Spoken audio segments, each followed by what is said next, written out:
right, our last session of the day, and I'll leave it to Neman, who's going to say something. All right, so we are, Remy is going to present and discuss this paper on the informal economy.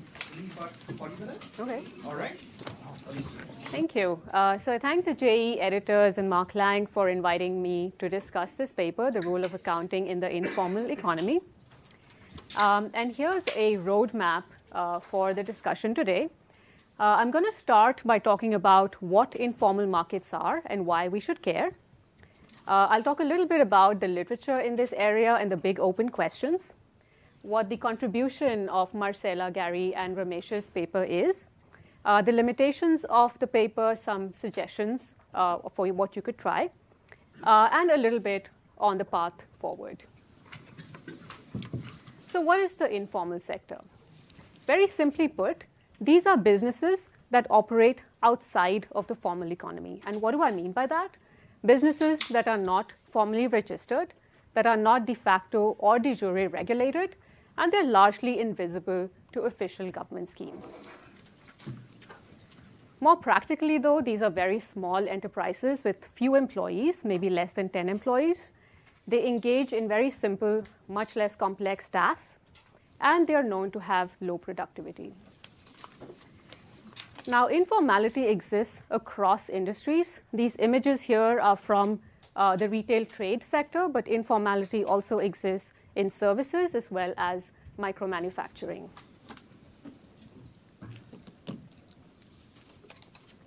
I'm going to try and fix the slides.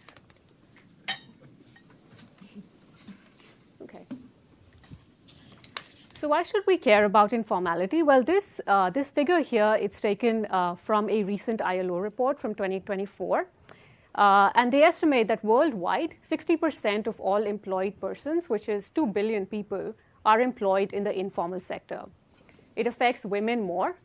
And 4 out of 5 businesses globally operate in the informal sector.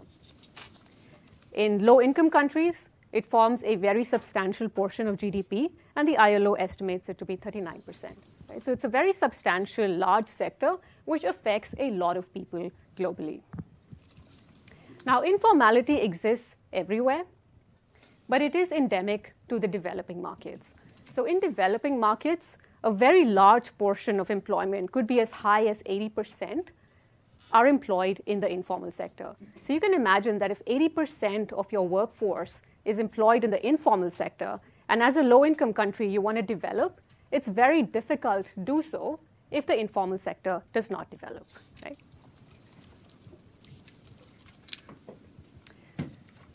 So why should we as accounting scholars study informal markets?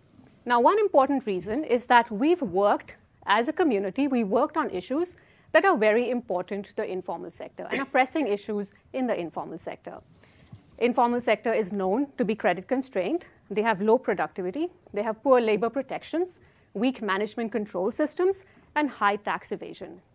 And scholars in accounting have contributed in all these areas. In fact, this is just a fraction of the work that has been done in these areas. Now, you might ask, why do we need to study these informal firms separately? Given that there's so much work in accounting in these areas, why don't the findings from the formal sector firms or from private market research, why doesn't that just apply to the informal sector? Or rather, what are the frictions that are preventing us from applying the findings that we already know to the informal sector?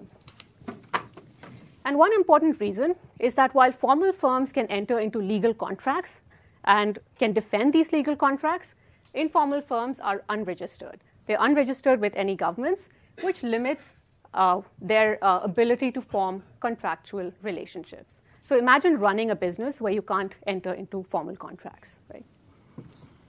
And so what has emerged in the literature is that there's all these other mechanisms that take the place of formal contracts.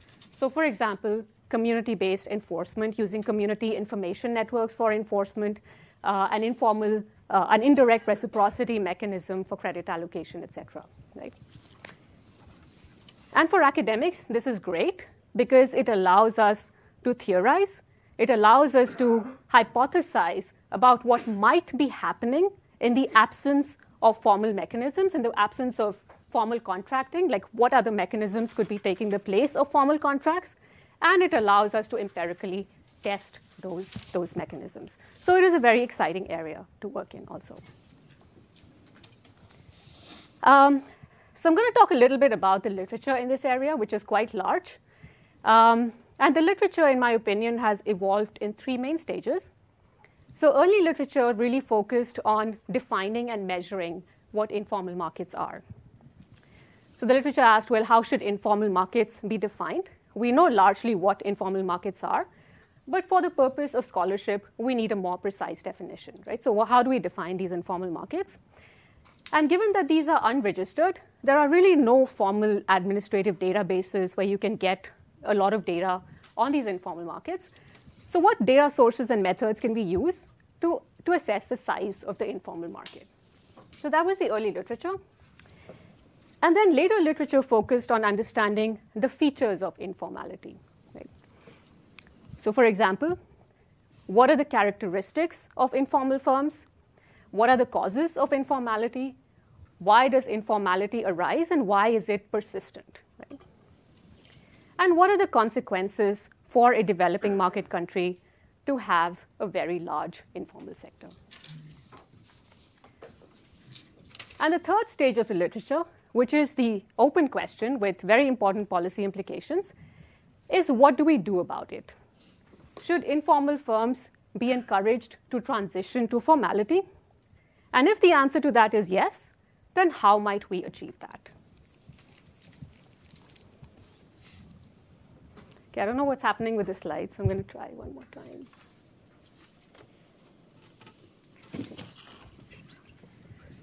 So the first stage of the literature, which is the definition and measurement of the informal sector. So the literature, for a more precise definition, has followed two different approaches to define the informal sector. The first approach is a legalistic definition, that these are firms that are unregistered, they do not comply with regulations, they do not engage in formal labor contracts. The second kind of definition is a more productive definition, that these are very small firms, they have few employees, they have low productivity, unskilled, low complexity tasks. And in the literature, the legalistic definition is more dominant, but both tend to be used. In measuring the size of the informal sector, the literature has been very creative. There's a lot of reliance on surveys, administrative data sets that have been created using surveys, and scholars have also gone in and collected primary data from this sector. The reporting of self-employment is used as a proxy for measuring the size of the informal sector. And more recently, the amount of electricity usage or night lights are also used as a proxy to estimate how large the informal sector is. Coming to the second stage of the literature, which is the characteristics of informal firms. Now here, two opposing views of informality have emerged. And this is very nicely summarized in a review article by Laporta and Schleifer from 2014. The first view of the informal markets are that informality is an untapped reservoir of entrepreneurial energy held back by government regulations. So if you were to make government regulations smoother, easier, if you were to remove registration costs, for example, then these informal sector firms would grow and thrive. The opposing view is that informality is a parasitic organizational form that hinders economic growth. Why parasitic? Well, they don't follow laws, they don't pay taxes, they don't register, and they don't enter into labor contracts, right? And they unfairly compete with a formal sector that does all those things. And so Laporta and Schleifer very succinctly summarize the literature up to that point.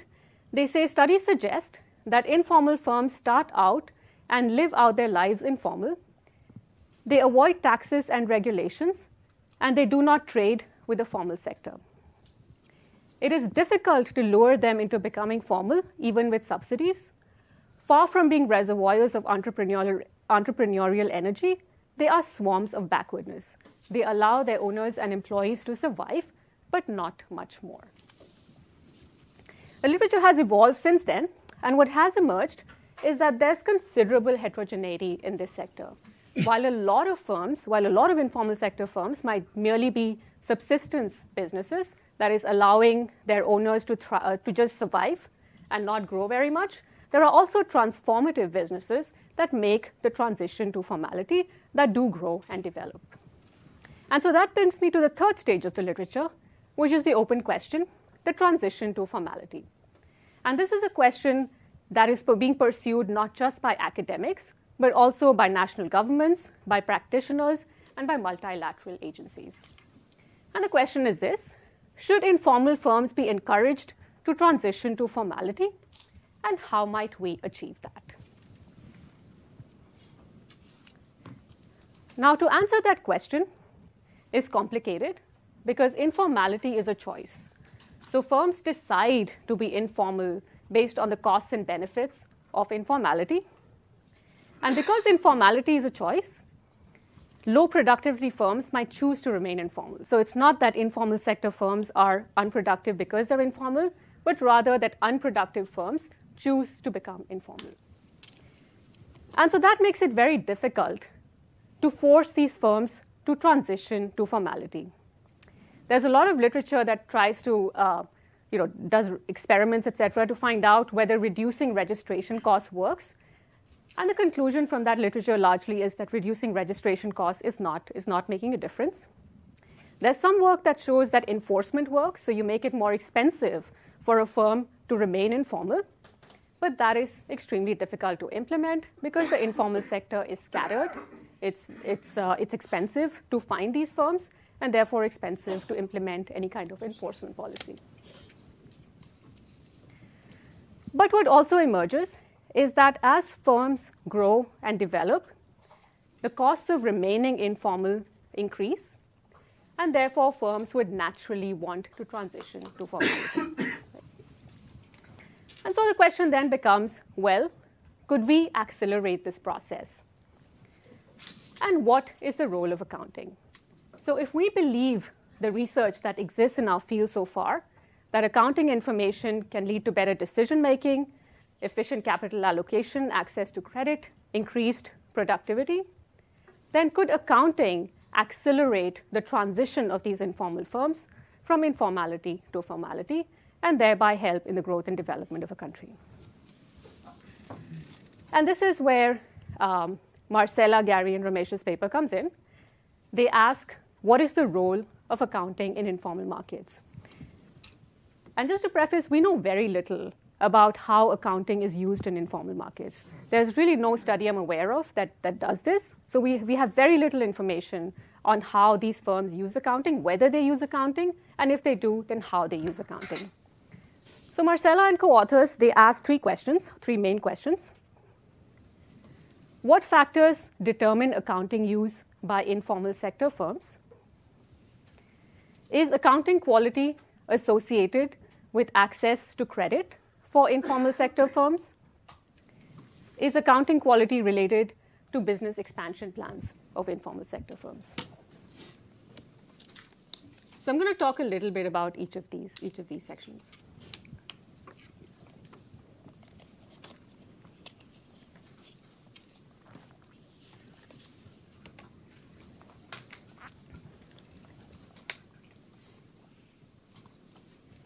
So the data set for their study is a survey of micro businesses that was conducted in 3 Central American countries, Honduras, Guatemala, and El Salvador.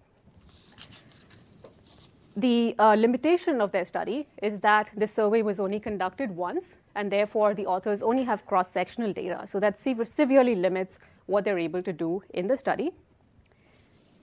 And it's highly unlikely that there will be another survey, given that this was funded by USAID. So a few details about the survey. It has approximately 1,400 survey respondents, 60 questions. It's a very detailed survey. It has 3 main sections.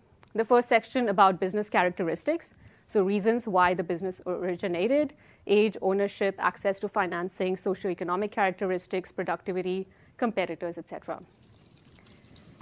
The second section is about management strategies. That's where accounting comes in. So strategic planning, accounting, marketing, human resource policies, etc. And then the third section about incentives for informality. And informal firms are defined as unregistered firms with fewer than 10 employees. Why was the survey conducted? So the ILO states that the survey was conducted to understand or design a strategy to promote the transition from informal economy to the formal economy, and to deepen our understanding of the causes and motivations that lead these economic agents to opt for the creation and the permanence of the informal sector. So why does the informal sector exist? Why is it persistent? And what might we do to promote transition to formality? So I'm going to talk a little bit about each of these survey questions. Now, because the survey, the paper itself is very driven by the data that's available in the survey, my comments are also going to be about how the authors can use the data a little bit better, and maybe some suggestions for what you could try. But they are very limited in what they can do, given that this is a cross-sectional survey. So the first thing we learn, and that's table 1, is that a significant portion, 44% of informal sector firms, do maintain systematic accounting records. And these are firms that are not registered. They are not required to maintain any accounting records for compliance, and yet they do. So it does speak to a foundational role for accounting. They provide some information comparing these informal sector firms to small formal firms. And they find that quality varies across these two sectors. So informal sector firms are much less likely than formal sector firms to maintain systematic record keeping. The next thing they do is that they provide us with some information about what are the determinants of accounting use. So within the informal sector, why do some firms maintain accounting records and others not? So they estimate a probit model. The dependent variable here is whether the business maintains any records. And they use 4 sets of variables: owner motivation, owner characteristics, financing, operations. And they also include a variable called prefer formalization, which is just an indicator for whether the firm thinks that most companies or most firms in their country should formalize. And the reason for that is that perhaps the firm is adopting accounting because they expect to transition into formality. So that's just a control for that. The results largely go in the direction that you would expect, right? So there's really not a lot of surprising facts here. I'm going to talk a little bit about the owner motivation variable. So this variable tells us about why the business was started. So was it because the owner was business oriented and had a real necessity to start the business, or was it that they want more flexibility and more family time, or did they face some kind of discrimination? So they give us information on that, and this kind of gets to the literature on opportunity versus necessity entrepreneurs. So I find this very interesting. In the sense that because of the strong association between business-oriented owners and accounting use, you could then ask, well, are these businesses more productive? And if we do want the transition to formality, are these the people that you should be targeting, right? Should the people who start businesses because they are more business-oriented, should they be the ones being targeted for accounting training? One thing that was not very clear to me in the paper is the way that these variables are measured. So it's unclear. So business-oriented vocational is the first principal component based on 7 measures of possible motivations. Family time is the second principal component, and barriers is just an average from some questions. And so it's not really clear why the authors conducted PCA here, and it's helpful to maybe put that in the paper just to guide the reader through. Because if you look at the questions that underlie these measures, they seem very clear, right? So the question asks, I'm going to mention several reasons that could explain why the owner of this business was motivated to start it when it was founded. And I would ask, please tell me how much you agree or disagree, right? There was no work available. It was necessary to find a way to generate income somehow. You earn very little as an employee and a business generates better income, wanted to start an independent business but not have bosses. And so all of these reasons here, because they have no formal education, provides time flexibility, allows them to care for children, family members. It all seems very clear that you could classify them into different motivations, and there's really doesn't seem like there's a need to do PCA, right? So if there is a compelling reasons the authors had to run PCA, it would be nice. It would be nice to know that. The next thing the authors do is look at accounting quality. So I need more water for a 40-minute presentation. Right?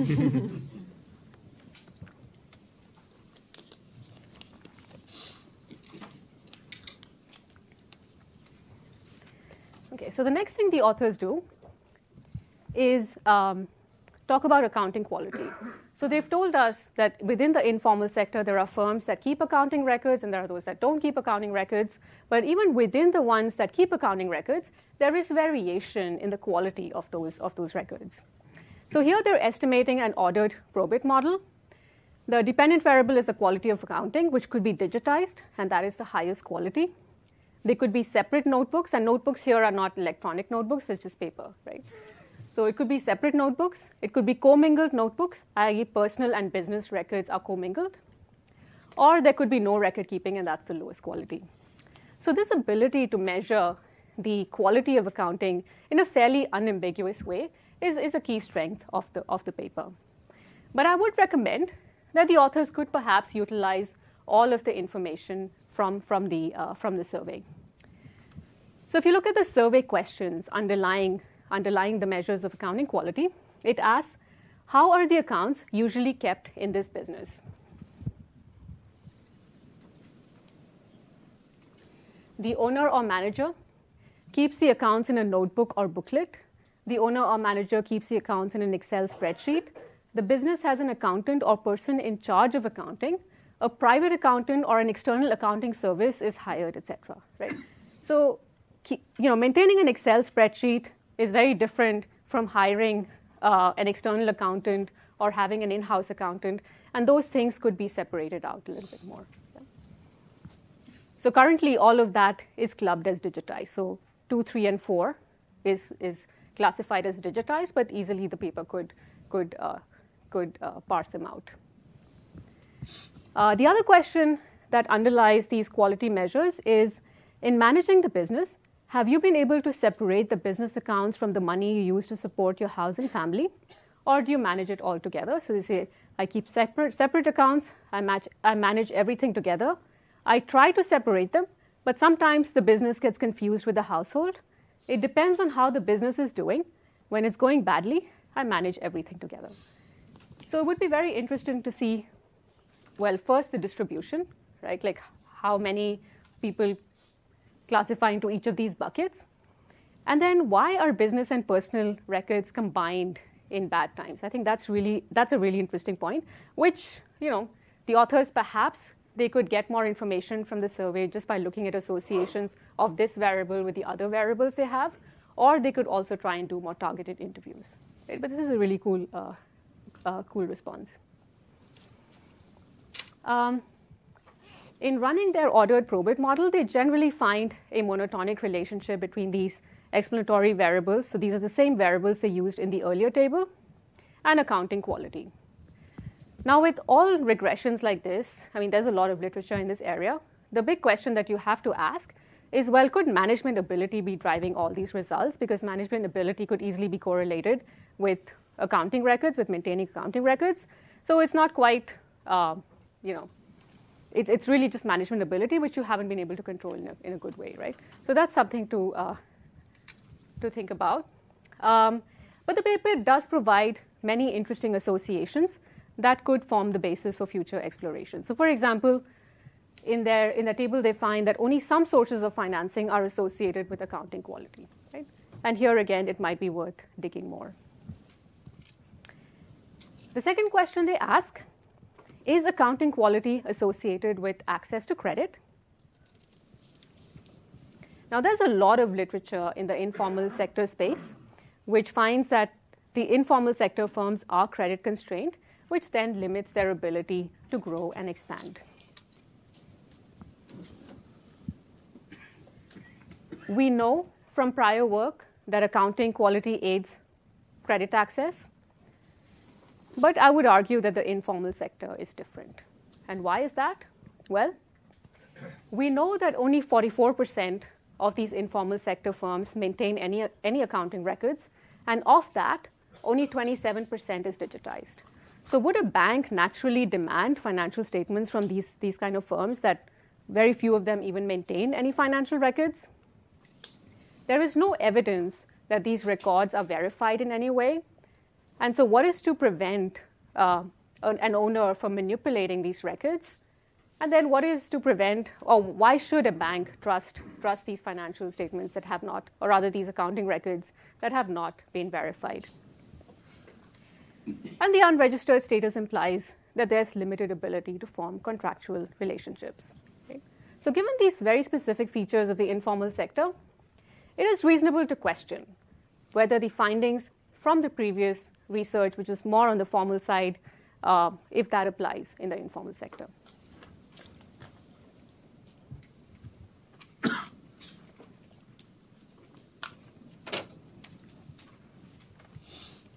How much time do I have?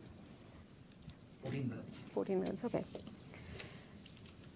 Now, to figure out the relation between accounting quality and credit access, the paper uses two survey questions. One, have you ever gone to a bank to request financing for this business?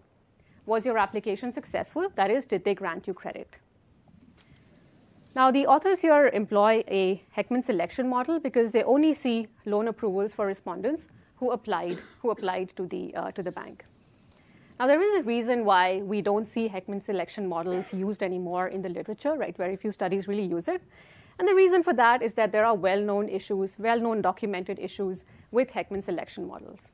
So we know that these models perform worse if the assumption of joint normal distribution of errors is violated. And if that's violated, then it's much better to go with a simple model rather than with a selection model. It's also extremely difficult to find a variable that satisfies the exclusion restrictions. The paper here uses the response to the question, or rather, the paper uses the response, I am never short of money, as an instrument, in the sense that I am never short of money should be correlated with whether they have gone to the bank to request financing, but is not correlated with whether your application was successful. But this variable could also be indicative of greater human capital, which you may not be able to control for in a credible way.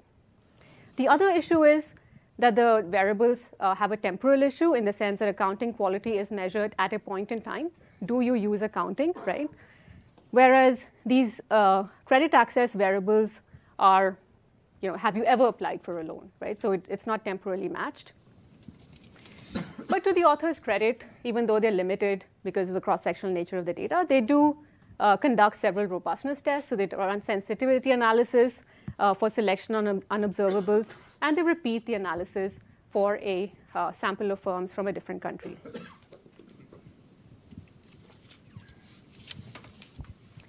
In their results, they find that credit access is weakly associated with separate notebooks, but not with digitized, which is the highest quality of accounting.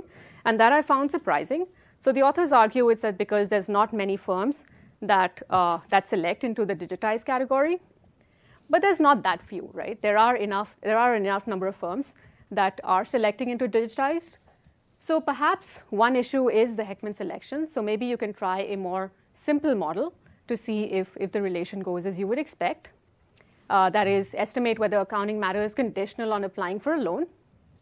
And maybe combining the three countries together is masking some of the results in aggregation. So it might also be helpful to separate these out and run the analysis separately for each country. The question is also why a bank would lend to informal sector firms, given all the issues that we discussed with the sector. One question is, well, could there be collateral involved, right? But if you look at the variable owns business premise, which is the collateral, it's negatively associated with the probability of loan applications. Is there necessarily a separation between a business loan and a personal loan? Perhaps it's the owner that's taking a personal loan and not necessarily the business that's taking a loan. So here, maybe the authors could do provide some anecdotal evidence, do some targeted interviews to try and get at what the process is.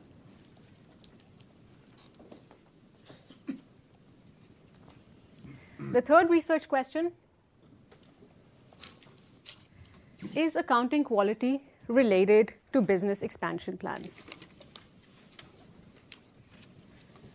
And here, the authors do find that the intentions for future growth are related to current accounting use, but they find that it only matters on the extensive margin and not on the intensive margin. So the extensive margin, a new line of business in a new location. And so then the question is, why is accounting only mattering on the extensive margin and not on the intensive margin? Here again, the authors could do a little bit more digging in by relating these variables to the other variables that they have in their survey.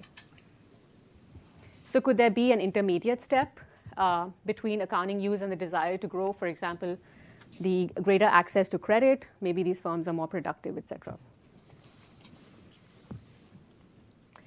I thought the exposition in the paper could be improved more. The research questions themselves don't appear to be very well connected. The paper does read more like a collection of facts rather than a centralized, a coherent research question. And so perhaps the authors could embrace this. Right? They could talk about facts in the informal sector because we know very little about accounting in the informal sector. So fact one, paper finds that a significant portion of informal sector firms voluntarily adopt accounting. So that gets to the foundational role of accounting because these firms are not required to, under law, to use any kind of accounting. They find that accounting matters for credit access, but more so for some types of financing rather than others. And why is that? It's worth exploring through qualitative interviews. And could it be management ability rather than accounting that's driving the results? Fact three, business expansion plans are associated with accounting use, but only on the extensive margin. Why is that? Why does it not matter on the intensive margin? Is there a mediating factor? The paper could also consider including measures of productivity. Now, these are difficult to get. It's really difficult to measure productivity with a cross-sectional survey. But perhaps there are more rudimentary or sales-based measures that the paper could use. And so the question is, so this question is important, right? Does accounting increase firm productivity? And when you think about the purpose, which is a transition to formality, then this becomes extremely crucial, right, to really understand if accounting is driving productivity. And like I said before, the paper could consider complementing the survey data with more targeted interviews to provide more context.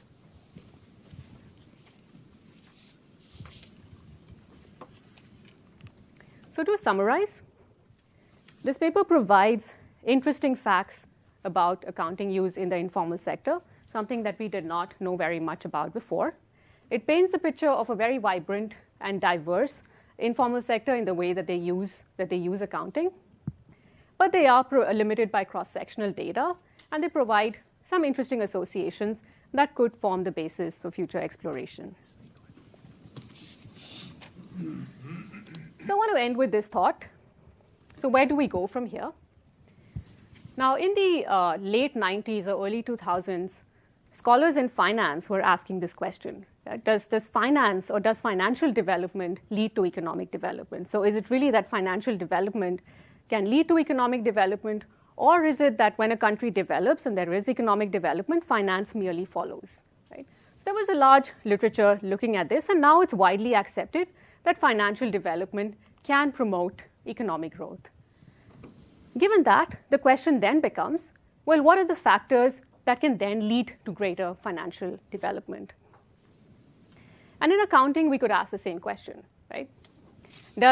What is the role of accounting in promoting economic development? Does accounting merely follow financial development? That once there's financial development, you see firms adopting more accounting? Or is accounting more fundamental to the link between financial development and economic growth?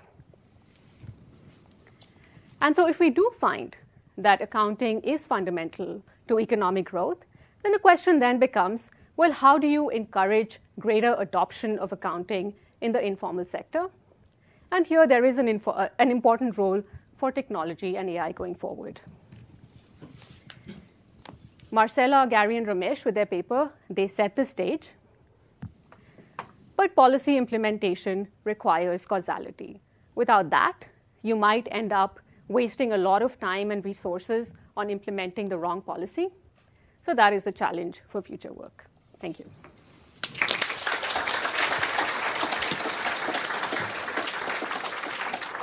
So we have 5 minutes to respond, and then we'll go.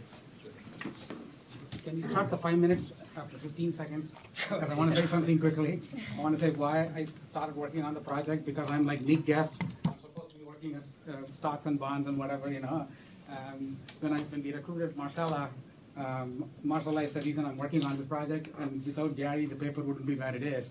Therefore, I don't know why I am the one asked to respond. And I asked Gary and Marcela, and they said, this is a paper about Latin America, and you are the only one who can speak Spanish. The other two can. You're gonna do Q&A?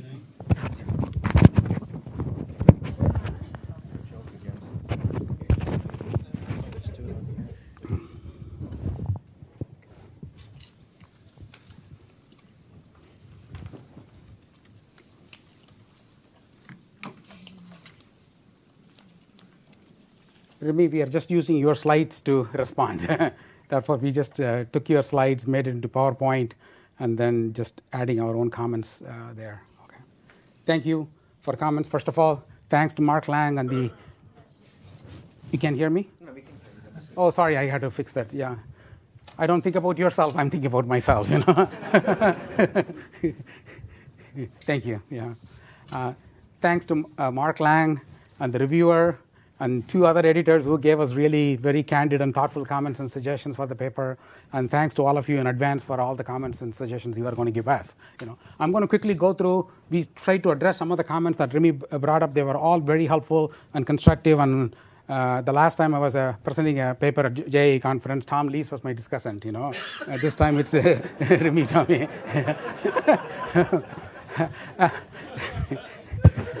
And I didn't say anything bad. Okay, the informal. The informal sector, I think Remy made a great point about showing the photos, because we also want to show some photos, you know. This is from our own sample. If you look at our own sample, and the firm on the left side is an informal firm, and the firm on the right side is a formal firm, they look the same. You know, that's why our sample sort of matched on the size. They are all less than 10 employees. If you walk and look at them, you don't know which one is formal and following the tax laws, and which one is not formal and not registered and not following the tax laws. And that's what made this interesting, because they are all looking very similar in so many ways, except some of them chose to formalize and some of them didn't choose to formalize. We did a lot of work on this, and it didn't show up in this version of the paper. What Remy talks about is informality is a choice. We actually have a cool model that shows the determinants of formalization, and it shows these micro entrepreneurs are true economic beings. They do a cost-benefit trade-off, and they look at the cost of registration, the bureaucracy of registration, the labor cost involved, all of this in deciding whether they want to formalize or not. And culture also plays a role. People all talked about it. Some of them say, oh, we live in an informal culture, and therefore we are more likely to be choosing stay in the informal sector. It's interesting to ask, when you ask them whether you want to be formal or informal, their answers are based on culture, but their actual decision is based on economic cost and benefits. You know, therefore it says these are truly economic beings. I'm not going to spend a lot of time, but the great thing about the ILO survey is the follow-up survey did by ILO was not funded by USAID, and the good thing about it is they are not beholden to any NGO. They do what they think is right, and because they are actually interested in helping micro entrepreneurs become better business beings, you know, and they are not necessarily interested in making them a part of the formal economy. They are saying, hey, you don't need to become part of the formal economy. You can come and learn good management practices, and they do a survey for that. And a couple of things I want to talk about. One of the things that Remy said was, should accounting training be targeted? We entirely agree with you, Remy. I think that's a fascinating point. We have actually been spending some time thinking about how to do an initial survey to identify some of the determinants and to be able to choose the ones who could benefit the most imagine a probit model with a big residual. Maybe these are the people who should be the one that we should be targeting. And you brought up something like business orientation could be the first starting point. This is a great point. We threw out what we did. We just went back and looked at the variables and grouped the variables into business-oriented variables and family-oriented variables. And our results on the business-oriented continues to work very well. Therefore, it made it a lot simpler. Therefore, we are no longer going to use the principal components. The other question about Excel versus the other, you are correct. We are playing around with it. The frequency is substantially lower for accounting services. Once you split them, Excel and accounting, now we have got the 11% of the sample is divided into 6% and 5%. Therefore, we are starting to play with it. We didn't have any results to show you today, but we will spend more time thinking about can we learn more from separating Excel and hiring an accountant. Could management ability be driving the results? We did our best so far, and we'll think more about it. We looked at the standard development economics literature, and there, education and management training are the ones that shows up as proxies for human capital. And we threw them in, and both of them load the way we would expect them to load.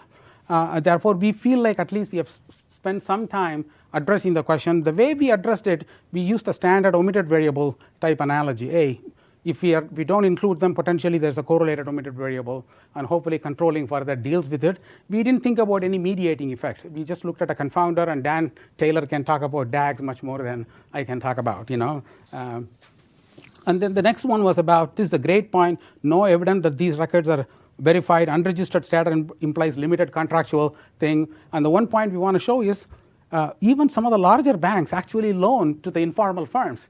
But interestingly, not surprisingly, you see the smaller banks are 28% of their small banks. 28% of the informal firms' loans come from small banks, but only 11% of the formal loans come from small banks. Okay, thank you. Okay, and surprisingly, even the formal banks do it. And we have been exchanging emails with a bank officer from El Salvador, and she herself was surprised. I didn't realize some of the executive told we are actually loaning money to these informal firms. And if they don't have good books, we ask for things like purchase invoice, electricity bills, lease contract, sales record.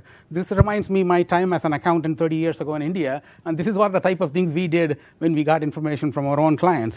Therefore, they actually loan money to informal firms, but we need to bring these type of factual information into the paper. Estimate a simpler model. We did it. Of course, we don't control for any endogeneity at all. Honduras is the one where we continue to find some results for loan request. The loan approval, only one tail significance now. It's no longer, because before it was 0.09, it's now one tail, 0.10. Dominican Republic is still very strong when we do it without any selection model. When a simpler probit model, Dominican Republic still works. Okay, 0. Quick rudimentary or sales-based measure. We actually came up with a productivity measure, which is sales per employee, and that actually works quite well. We had a version of that in the earlier paper, and McKinsey didn't like it, therefore we dropped it, but we shouldn't have followed what McKinsey said. But you are right, it'll be nice to include something about productivity, and we do find some evidence for that. Okay. Important role for technology AI. I'll talk about it because the Zipit is showing up, and I'll talk about that later. Okay. Anna, then Chris. Hey, Ramesh. Yeah, hey, Anna. Really, really cool setting. I was excited to learn more about the informal economy. I will say that the results were, in some sense, not surprising, and largely confirmed what we know about private firms in the formal economy, driven by economic factors like wanting access to credit, suppliers, customers, etc. So I'm wondering if you can exploit more those firms that do. I was interested in the ones that do not, use accounting. I see. More about that set of firms because they are different from what we know in the formal economy. So things like, are they substituting other types of information mechanisms, or are they just unproductive and they're going to go out of business? I know you don't have time series, but learning more about these firms would, in my mind, incrementally add to the prior firm. Gary's taking detailed notes. We will definitely look at that. The only comment I have there is there are a couple of things we thought were interesting, like when the owner talked about, hey, my own capital is involved. I'm saving money for investment in the future. My equity capital is important. They've got better accounting records. And we thought things like that at least gave some indication that you can find from other private sector firm data that now we can see the manager's own, the owner's own capital drives their choice of accounting. Therefore, at least in few instances, we believe we are adding something new, and we try to isolate that. But your point is well taken. It's be interesting to see those ones which are commingling the books. Why is it an optimal solution for them, right? What are the type of business they are in? Why it's an optimal solution for them? Yeah. Chris?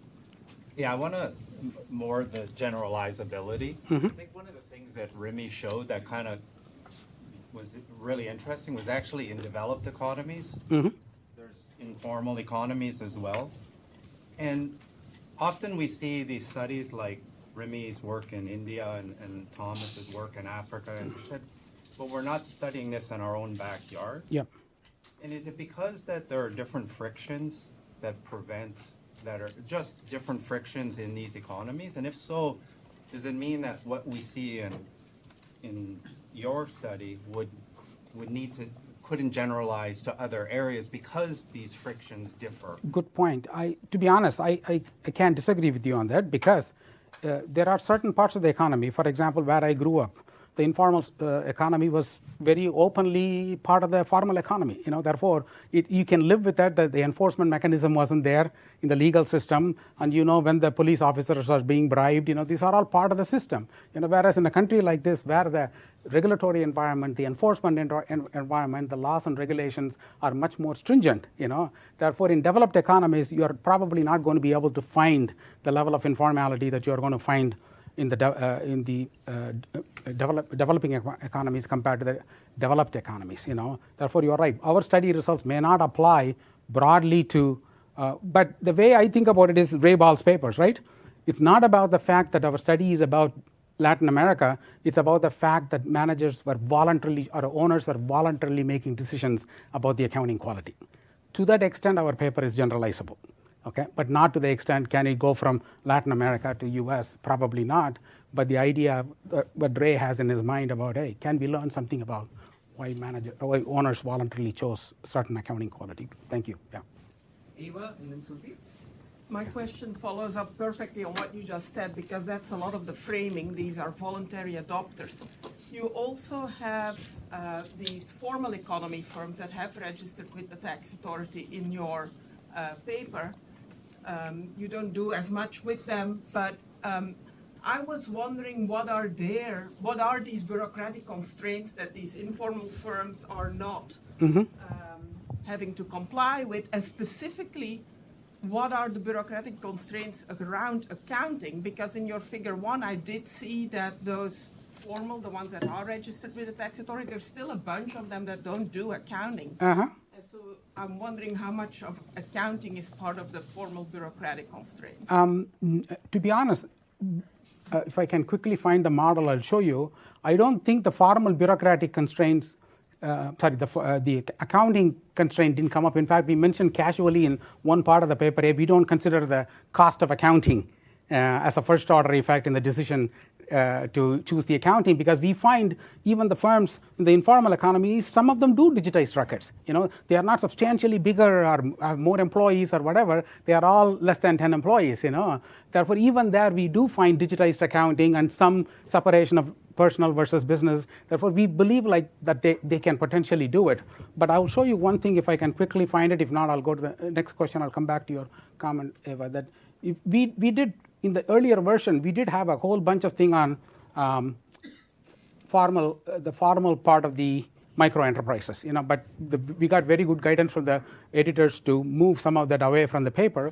And if you look at it, the main reasons they identify are the true bureaucratic cost, like the pre-registration cost, the registration bureaucracy, the tax, how the income, the value-added tax or income tax, and the labor cost. Those are the things they typically view as the primary impediments to entering the formal sector, and also things like perceived lack of benefits. Hey, even if I go there, I get free access to the same roads, but I'm not paying taxes for it. Therefore, I don't see a perceived benefits, and that's what Remy was also talking about. Some of them being abusing the system and potentially benefiting from that, But in the accounting, we didn't see any evidence that they viewed accounting as a cost, But a good question, very good question. Susie and then Chloe, unless Christina wants to jump in. I was wondering to what extent you could call this voluntary adoption of accounting systems, because I think part of your finding is driven by the firms, planning to get like bank financing, and they anticipate that they will probably ask to provide financial statements, so they do that, in anticipation of that. Or maybe they could have reached out to a bank and then learned that they could get cheaper interest rate by financial statements. So that is quite distinct from just using it to make better investment and operating decisions. And I wasn't sure if the former can be categorized as voluntary. And I'm saying this because in the private firm literature, firms using accounting systems, because lenders require it, we don't really call it voluntary. Okay.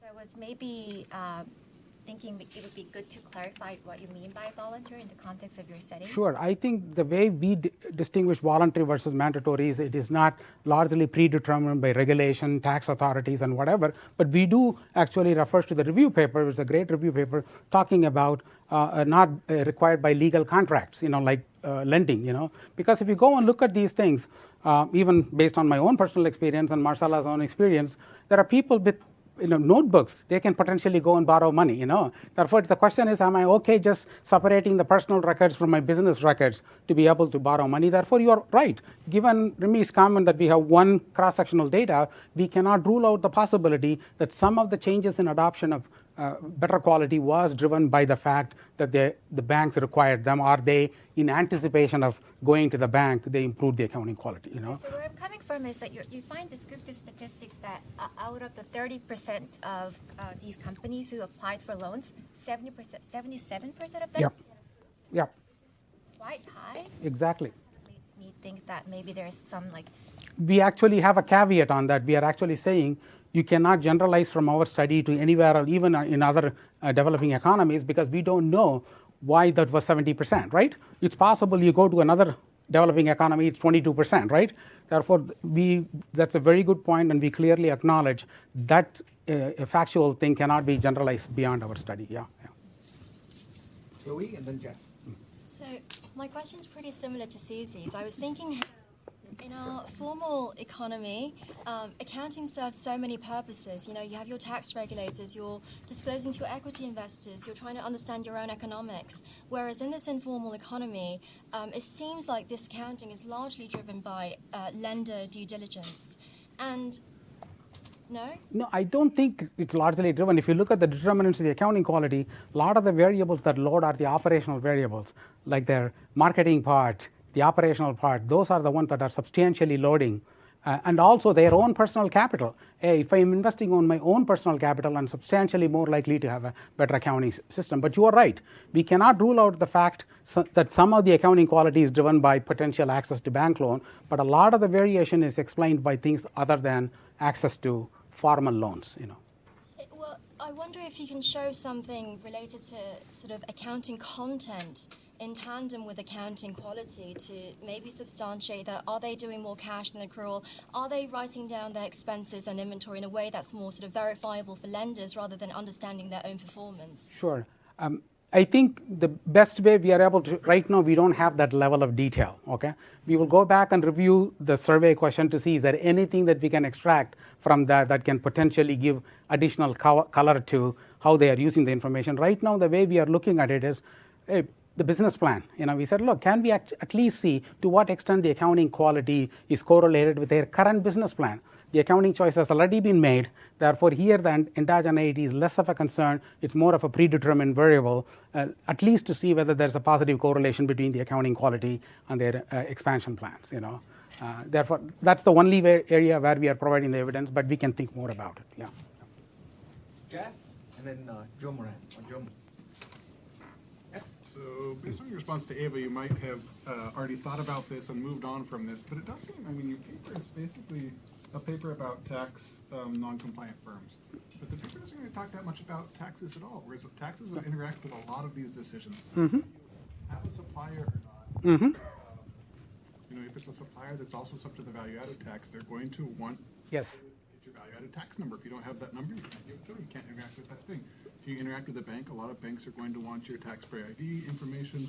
So a lot of these choices will be affected by the tax implications, but I found a Good point. many tax details in here. No, a couple of things. One, from the enforcement point of view, growing up in a country where you can cook up your sales ID number, sales tax ID number, and nobody will ever verify it. As long as there's a official looking number shows up on the top of the invoice, people are happy with it, Therefore, I'm less worried about whether people need VAT number before I will transact with you or not. People do transact with people who don't necessarily have an official VAT number. The first point you raised is an important point, Why are we not talking more about the tax, In fact, in an earlier version of the paper, we had a cool analysis that one of the things we show is, of course, tax is a determinant of whether they want to formalize it or not. And second, there was a question that was asked, hey, would you be willing to formalize if I give you a tax break for a year? If I give you a tax break for 2 years, I'll send you that analysis later, where we actually show that some firms thought the tax was a potential impediment for them to be formalizing it. And we had some interesting, cool results with that, but we didn't have space to include it in this version of the paper. But we sort of rely on the fact in these economies, being non-compliant with tax law is just part of the game, the rules of the game. People live with that, and the enforcement is not strict at all. Yep. I think a key takeaway that you advance or try to advance in the paper is that accounting data's economic value is a factor that leads managers to adopt it. But the question I had when reading it is how important of a factor it is as compared to all of the other things that might influence their decision, like wanting to spend more time with your family or I don't have training. Is it a first order concern or a fifth order concern? Do you have any sense for that? And the reason why I think it would be important and interesting to have a sense of this is it could start to answer some of the questions that Darren and Andrew raised in their review paper. Are these small enterprises operating in an economic rationality world, or are these manager effects really something that? Yeah. I'm not sure whether we have the data to answer your full question, but we can at least give you some. I think Remy talked about two of the views about informal economy, and I know why Remy didn't want to talk about the third one. There was a third perspective also. And the third perspective is to say, and Remy and I talked about this before, that these are rational in the sense, sometimes the economists view rationality as purely benefit cost maximization in a financial sense. But these people are maximizing their utility. When they are maximizing their utility, they need not maximize their profitability. They may say, look, I'm low productivity if you just use the standard total factor productivity calculation or whatever, but that's an economist's mechanical calculation. But I am more better off because if you follow Bhutan's happiness measure, right? Bhutan has got an happiness measure. They are probably more happy as an entrepreneur because even though they have less productivity, they are happy because they are able to spend more time. But I don't think we have the data to answer your question. We need to think more carefully about what is the marginal effect of accounting, right? One thing that you could do quickly, relatively easy to do, is there's a way to decompose the R squared of your models by bucket of variables. Yep. Yeah. Yep. Operational or more important than financial. Yeah, that's pretty easy to. You're exactly right. That can be done. Stata has a simple command for it. Exactly, we can do that. Yes. Not very specific to the data in your paper, but I want to step back a little bit. By the way, very cool paper. I'm curious to hear your thoughts on accrual versus cash accounting. So the data limitations you have probably wouldn't allow you to speak to that. But if you step back and just think about the broader picture, role of accounting in the informal economy, do you have any thoughts on record keeping as a way of cash accounting versus? Good point. I think they are in Eva Lebro's world of managerial accounting. I don't think they are thinking of financial I don't think they are thinking of preparing financial statements. I don't think they're thinking of financial statements. They are more thinking about as managerial decision makers. Marcela's dissertation is actually doing a field experiment. Therefore, she's actually seeing minute by minute how these micro entrepreneurs are using accounting. And part of the things you will see is the accounting entrepreneurs are using for day-to-day decisions. Oh, I want to do more social media advertising. What is the cost-benefit trade-off here? Do I want to spend more on this? How much benefit? How many more customers do I need to bring in? Therefore, there is a lot of the things that we teach in managerial accounting that shows up in their own internal use of accounting. Therefore, it is not very clear that they are actually interested in preparing financial statements. In fact, Chris Stewart actually mentioned, right, that you were talking about, right, that some of them don't care about their balance sheets. They don't care about their financial statements. And just real quick, can you give a little bit of background why ILO is specifically asking about accounting practices? Oh, Marcela can say it. Marcela, you are part of the survey. Can you sort of explain? Yeah, so the idea was just to capture all the business practices that a business have and to identify what are the difference between formal micro enterprises and the informal enterprises. Okay. So it's just part of the standard business practices in general to characterize. So. Okay, I'm asking because my wife happens to work at JPEL and USID. JPEL, yeah. Whenever they do surveys, they also do a lot of capacity building, and they tend to ask about things that they know work for entrepreneurs. Now, if that's the case, the fact that we see questions about accounting could tell us that it must work, or there must be some benefit. Sure, but in this case, there's also questions about other management practices. But you are right. That's why I was just getting curious why they're asking about accounting specifically. Yeah. I mean, I as an accountant, of course, exactly. I'm just curious why ILO specifically, or USAID. Yeah, yeah. As main point. And yes, the idea, the goal in general of the project was later to have a business training program, but it was for a different set of entrepreneurs. Okay. And first identifying what is the understanding better how they are characterized and what are the needs and difference with the formal micro enterprise. Thank you. Andrew and then Steve. Obviously, interesting paper.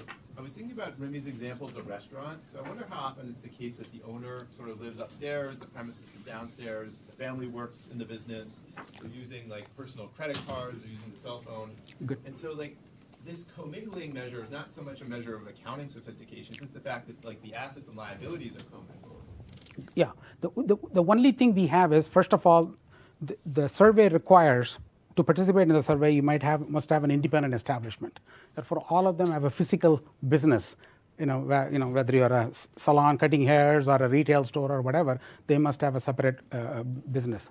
And the second thing you were talking about, we do have data on whether the workers or some of them are family workers or not. And we do see, we use Brickley, Zimmerman, whatever use of organizational architecture, and we say those firms have sort of informal organizational structure because they use only temporary employees, more temporary employees and more family workers, and they do have lower accounting quality. Therefore, when they have their own family, they don't seem to think like they need a better accounting quality. But I guess I'm saying that it's not a measure of low accounting quality. It's the household's balance sheet and the firm's balance sheet are inextricably linked. Yeah, you are right. We are probably using a wrong terminology for that. You are correct. It's the household balance sheet and the business balance sheet gets commingled, or financials gets commingled. Yeah, exactly. Yeah. Stephen, and then go ahead. I thought the descriptive parts of the paper were super informative, right? I significantly shifted my priors, and maybe I just have bad priors. I would embrace Remy's suggestion to do more with it. You should probably listen to Mark, but I found this stuff that's not in the paper that got taken out. The tax stuff you mentioned, that sounded really interesting too. But the causal stuff, I just don't buy it. Yeah, no. I think it's a bad instrument. Yeah. It's problems Remy didn't raise. I would just cut that. And you are right. The only thing we are trying to do right now, agree with you, we went back and forth. We tried many things just to at least pretend to have some causality in that thing,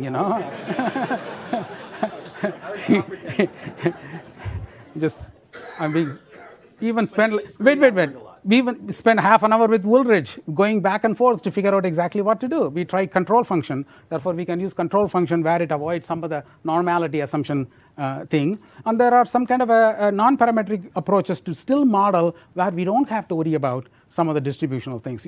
But we would like to preserve some semblance of I don't think you need to. I think the descriptive is impactful, interesting. I learned a bunch. Okay, good. But okay. All right. Okay. Nice.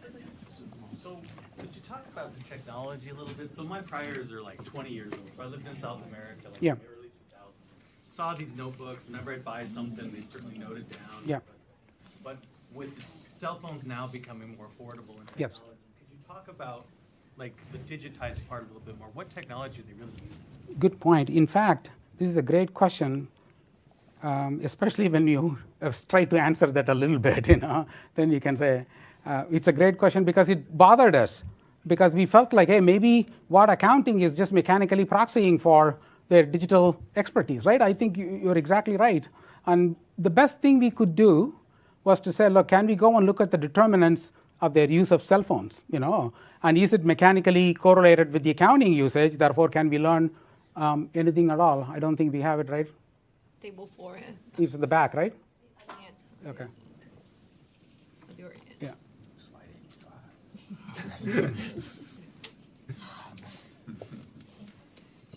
Okay, therefore here we sort of try to run a model where we look at the cell phone usage versus the accounting quality, and you will see in fact the regression R squared, it's only half. Therefore, the variables we use for accounting determinants do not explain the cell phone usage. But you also see where cell phone works. Cell phone works for marketing promotion, because that's what I'm going to be using. And then cell phone works for, if you look at management, where was that? Yeah, college-educated people are more likely to use cell phone, But most of the variables where accounting was for the accounting determinants model didn't work in the cell phone. It was less than 50%. Yeah. So what is digitized? Like, could you talk? Good point. My comment wasn't necessarily a correlated variable, but just I totally believe the notebook story because I've seen it. Yeah. The other side I haven't seen. Sure. I think this goes back to Remy's comments. We have to thank Charles Lee for suggesting digitize because he said you guys have too many confusing things. Why don't you use digitize? Because our argument was the following, right? Digitize literally means for some of them they actually have Excel spreadsheets. They actually have a spreadsheet. They keep track of stuff. The other ones we use digitize because we thought, hey, if you hire a consultant to help you or accountant, maybe they give you data in digitized forms. Therefore, we can use the digitized umbrella as a bigger umbrella to cover everything. But that's why we call it digitized. But we will follow up on Remy's comments to see whether we can learn more by separating the two. Yeah. So we've got 5 minutes, about 7-8 questions left. So we'll keep the questions and the responses somewhat. Sorry. Jim. My question was, if you're informal, you're showing that people want to be informal. If you have digitized records or you have these notebooks, do you run the risk of now some local authority comes in and is more likely to sort of push you into formalization because there's a paper trail now? See, I think people have tried, If you go and look at the literature on it, when they force people to do it, they've succeeded very little. Companies there are micro entrepreneurs even walk away after a year or two. Nobody has the time and resources to go and follow up them. Maybe I pay tax for a year and then I walk away from it. How are you going to chase after me? Because the marginal cost, marginal benefit doesn't work for most of the tax departments to be able to go after these hundreds of thousands of micro entrepreneurs, But good question, but we don't think that they are worried about. And one of the things that was clever about the whole thing was the question about formalization wasn't asked until the very end, so that they are not going to be giving answers because they already told you, oh, we are informal, therefore we better be careful about our answers. Therefore, that question wasn't asked until the end. Therefore, we felt like, okay, these things must be somewhat reasonable because we waited till the end to answer that question. Sorry. John Barrios? And just institutionally, the survey panel, do they know, who chooses to answer these things and were there, non-answer rates? And if it is about, how much did they know that this was about, business education? Or that this was geared towards some type of training program? Because it wasn't clear in the write-up in terms of what was Yeah, we have to check that information because I'm not sure right now. I think we kept some data for who were the dropout rates, but I don't remember. Yeah, but I don't think they were informed about participation in the training program because the training program participation came in the second follow-up, and they were not even this. Yeah. Yeah, I thought that you meant the dropout rates for the survey response. Yeah, that too. No. They were all physically went to their location, and they used an iPad type. At least right now we don't have the data, but I don't think it was a very huge. Sorry. Go ahead, please. Yeah. strategy, the interviewers, they were visiting like multiple times to the same business owners, just because the interview was specifically with the business owner. And so sometimes they were busy because it's mostly they are the ones who are running the business, right? So they were just making appointments after. But I don't remember right now if we have the data for who were saying like, no, I'm not willing to give you the information. But most of the people, they were very open for it and very kind about like sharing the information. Yeah, I'm just concerned about positive selection. Yeah, that yeah, it's only the real good types of informal Yeah. to Mhm. answer, not the ones that are maybe not using accounting. Yeah. Yeah, But, yeah. Just in terms of time, the time of collection, the data collection, it was very fast. So I don't remember that at that time was a problem, like the dropout rates for getting the information. So I won't be able to get to anyone, but Chris said, no, you close it strong. Please. So one of the big findings here in terms of the variables is that very first one, that if I'm running this as a business as opposed to a Yeah, yeah. but you treat it as a separate variable. There's no interactions in this entire model. It's highly likely, right, that those guys are very different than the ones I'm doing this for family. So what I might do is split the sample somehow between them. Yep. Because I think somebody, if you're saying somebody's really running this as a business to make economic profits, I'm more likely that these business practices will matter than somebody's doing it. And maybe this gets closer to my family lives in the house. Yep. We're doing it. So they're probably very different. The other interaction I might look at is on the loan approval. One way the banks get money is they know you. Yeah, yeah. One of the big variables that shows up positive, firm age. I see. Okay. Right? So if there's a trade-off, I mean, we know this, I mean, I've done some of this, other people have done small business. This relationship can overcome any kind of data you give me because I know you're trustworthy. Yep, yep. So I might interact that age, which is the closest you have to might be a relationship, with some of the accounting stuff to see if there's a trade-off. If you're, if I know you, you've been in business for a long time, I don't need the accounting, but if you're not, that the accounting might pay off. Great points. Both of them are easily doable. We'll be happy to follow up on. In fact, your first one is also consistent with what Rimi's comment about the business motivation. Good, and we entirely agree with you. We can definitely follow up on those two things and think about any other interactions like that that would potentially help us. Yeah, cool. Thank you, Ramesh. Thank you. Thank you, everyone. Thank you.